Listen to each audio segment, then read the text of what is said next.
and upgrades of key aspects of our national infrastructure. You know, I've already talked about them. Rolling brownouts and blackouts in California, hurricane damage in the Gulf to drill rigs and refineries. And both of these are graphic illustrations of the need both to sustain our existing infrastructure and to accommodate additional baseload. What we really must innovate is what I alluded to earlier, is the new smart electrical grid, where the design and evolution must anticipate the development and use of new renewable energy sources, which likely will be connected to the grid in a more distributed and intermittent way. Smarter grids use direct rather than alternating current, and they could extend transport over longer distances and even underwater. But again, innovation and infrastructure are key.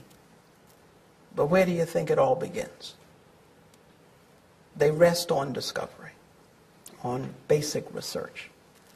Federally funded research has declined dramatically as a percentage of the GDP since the 1970s. In fact, the United States is experiencing an advanced technology trade deficit. The U.S. share of global technology exports was 29% in 1980. As of 2005, it had fallen to 12%. Now, failure to invest in a robust manner in basic research is eating our seed corn, as many have observed. The innovation of step change technologies requires consistent, sustained, long-term investment in basic research and in the translation of that research into new technologies. And I'm happy to say that at Rensselaer we are walking the talk, because our researchers are working on projects that address a spectrum of energy-related technologies, from new nuclear power plant designs, smart light emitting technologies, intelligent traffic management, future grid configurations, biochemical solar energy, as well as the nano-engineered materials I already mentioned.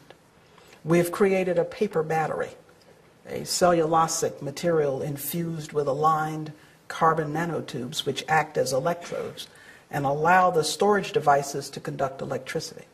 It is engineered to function as both a lithium-ion battery and a supercapacitor, and can provide the long, steady power output comparable to a conventional battery, as well as the supercapacitor's quick burst of high energy, and can be activated by bodily fluids. At the Rensselaer Baruch Center for Biochemical Solar Energy Research, researchers are exploring another avenue toward efficient solar power generation. They are investigating the fundamental processes in light-driven reactions in natural and artificial systems and studying their application to designing a new generation of photovoltaics. They're examining the molecular mechanisms of natural photosynthesis and the efficient capture of light energy. The goal is to develop cutting-edge technologies for solar energy conversion and to design a new generation of bio-inspired artificial photosynthetic devices.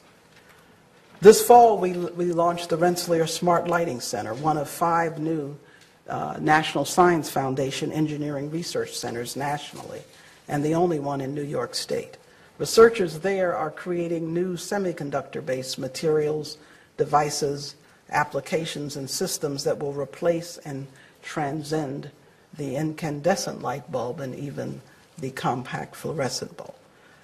You know, the lighting in most homes and offices, whether incandescent or fluorescent, employs really 19th century technology or early 20th century. Now, the smart lighting ERC will seek to rewrite the rules for how we manipulate light and impact applications as diverse as automobile safety, transportation, communication, imaging, agriculture, medicine, and of course illumination. You know, it's an interesting world. Now, we have a Center for Future Energy Systems. where our faculty and students are studying future electrical grid configurations, exploring the dynamics and control of regional grids, which may not have or may have conventional large baseload plants connected to it, but also intermittent distributed renewable sources and new types of control and dispatch requirements. And we have faculty simulating the physical control and thermohydraulic characteristics of new reactor designs. And we finally, in one of the most exciting developments, because so much talks about source, we've just launched a new Ph.D. program and a research center in partnership with the renowned global architecture firm Skidmore, Owings, and Merrill. And our new Center for Architecture, Science, and Ecology, or CASE, is pushing the boundaries of environmental performance in building systems and is expected to have a substantial impact on building construction and operation, which can account for more than a third of U.S. energy consumption and, get this, nearly 40% of U.S. carbon emissions.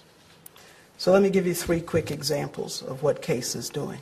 One, developing dynamic solar facades, which efficiently capture and convert light into electricity and heat into hot water and respond to the ambient light and temperature of the day.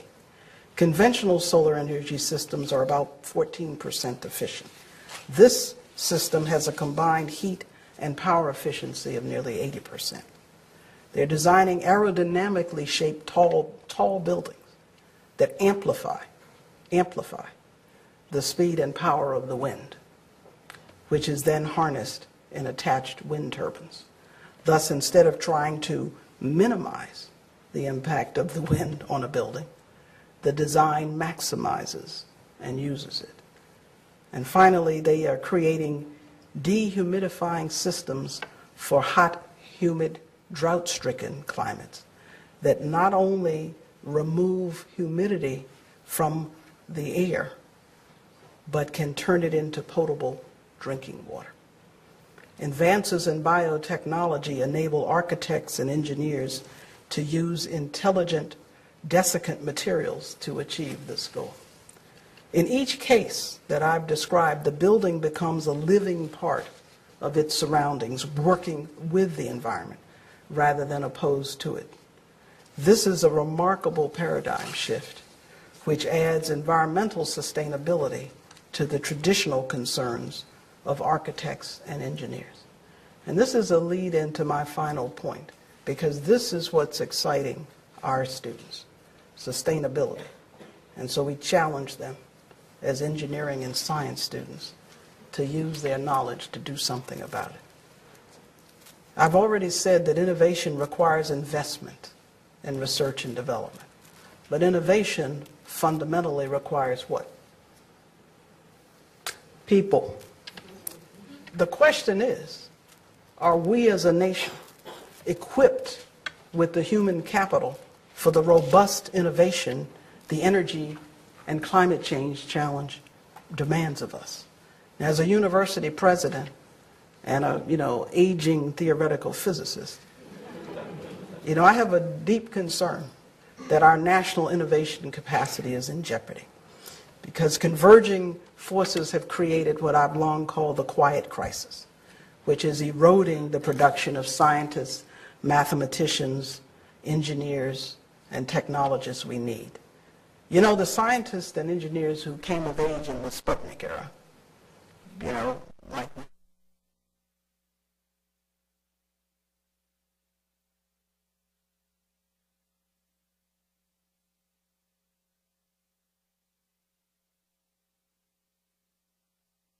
to replace them. This looming talent gap already is evident in many parts of the energy sector, especially nuclear, of all things, and oil and gas. Now, to be fair, we continue to attract from abroad very talented international scientists, engineers, and those who come as graduate students. But we really do not let enough of them in, and we do not really hold on to enough of them that we do attract and educate. You know, interestingly enough, more of them are going back home at the very productive phase of their careers. Now, why? Because other nations are investing in their own education and research enterprises, offering new opportunities for their scientists and engineers to study and work at home or to come home. You know, the flattening world means as well that they can find employment elsewhere, not necessarily